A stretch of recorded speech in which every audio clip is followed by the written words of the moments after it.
Wife சண்டை போட்டால் ஒரே கேள்வி கரெக்டாக கேட்பா, உங்களுக்கு நான் முக்கியமா அம்மா முக்கியமா? சில லூஸு உணர்ச்சி வசப்பட்டு அம்மான்னு அத்தனை நாள்லேருந்து அம்மாவுக்கும் சோறு கிடைக்காது, உனக்கும் கிடைக்காது. அப்படி சொல்லக்கூடாது, அறிவுபூர்வமாக யோசிக்கணும். அம்மா முக்கியமா நான் முக்கியமா, விடு இன்னும் கொஞ்ச நாள் தானே அப்படின்னு சொல்லிடணும். அவள் அமைதியாயிடுவா. ஆனால் கொஞ்ச நாள் யாருக்குன்னு சொல்லக்கூடாது. அதுதான் அது மாதிரி வயிற்றுச்சல் பிடிச்சவங்க எவ்வளோ பேர் இருக்காங்க பாருங்களேன். அடிச்சு எப்படி கொஞ்ச நாள் தான் அப்படின்னு எவ்வளோ ஆறுதல் அடைகிறாங்க பாருங்க. நம்ம புத்திசாலித்தனத்தை ஒய்ஃபு கிட்ட காமிக்கக்கூடாது, மக்கு மாதிரியாக இருக்கணும். சில வாட்டி சில பேர் ஆம்பளைங்க கிட்ட ஒரு கெட்ட பழகினதுமா பொய்யை வந்து ஆஃபீஸில் அழகாக சொல்லுவோம் சார்.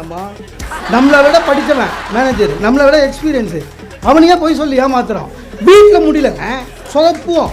அதுலேயும் பொய் சொல்லும்போது திக்குவானுங்க. பார்த்துக்கிட்டிங்களா, ஒருத்தங்க சாதாரணமாக ஞாயிற்றுக்கிழமை 10 மணி வரையும் தூங்குறவன் அந்த ஞாயிற்றுக்கிழமை காலையில் எழுந்து ஷேவ் எல்லாம் பண்ணின்னு ஃபஸ்ட் கிளாஸாக ட்ரெஸ் பண்ணி ஷூ போடுறான். ஒய்ஃபுக்கு தெரிஞ்சு போச்சு இவன் எங்கேயோ போகிறான்னு. ஆனால் அவங்க எவ்வளோ புத்தாலும் தெரியுமா, என்னங்க எங்கே போகிறீங்க அப்படின்னு சொல்லி. இவனுக்கு வரல பொய். என்னைய கேட்ட என்னைய கேட்ட என்ன தான்டா கேட்டு.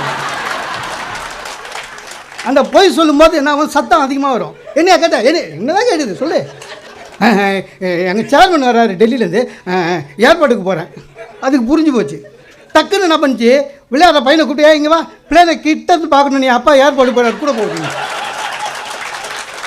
தெரியாது. நான் சர்க்கஸுக்கு போனேன் ஒய்ஃபை கூட்டின்னு. அங்கே ஒரு ஆளை என்ன பண்ணானுங்க, வட்டமாக ஒரு பலகை அதில் ஆளை இப்படி வச்சு பண்ணிவிட்டு அந்த சக்கரை சுற்றுது. ஒரு 20 அடி தூரத்தில் ஒரு லேடி கண்ணை மூடின்னு கத்தி எட்டாடிக்குது. அந்த கத்தி படவே இல்லை. நான் கம்முன்னு இருந்துருக்கலாம்.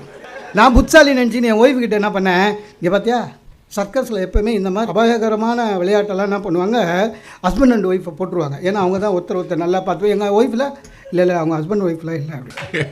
நமக்கு ஒரு ஈகோ, இல்லை அவங்க ஹஸ்பண்ட் அண்ட் ஒய்ஃப் தான். இல்லைங்க ஹஸ்பண்ட் அண்ட் ஒய்ஃப் இல்லைங்க அண்ணா எப்படி சொல்கிறேண்ணா, அது மட்டும் ஒய்ஃப் ஆனால் இன்னும் 6 கத்தி இறங்கியிருக்கோம் உள்ள.